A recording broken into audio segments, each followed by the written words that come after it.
Đây bên này cho vậy thì bên này hay còn mình lá to đây chừng đánh này nó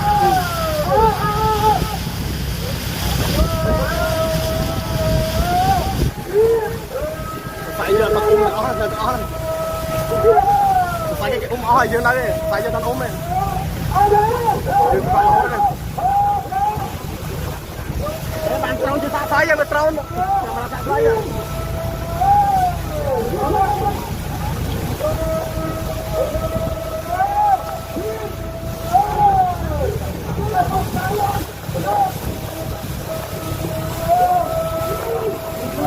Kiri terus mau kiri apa ya?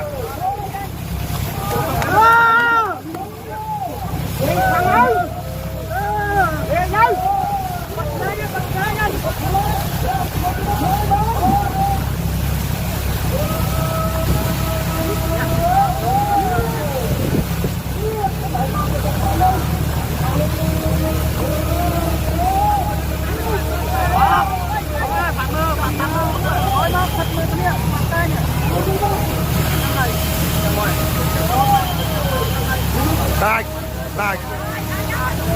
Không ăn cái tay ơi. Ơi,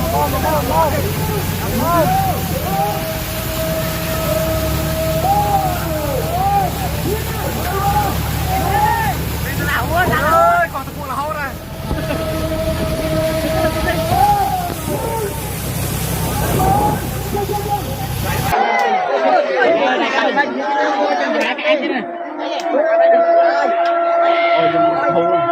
Thu đầy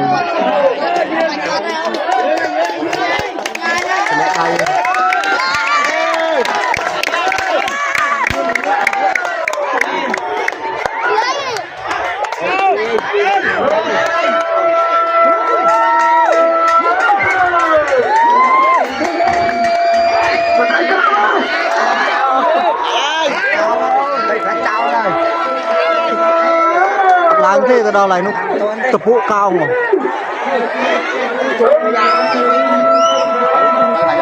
mà ba lại trái chưa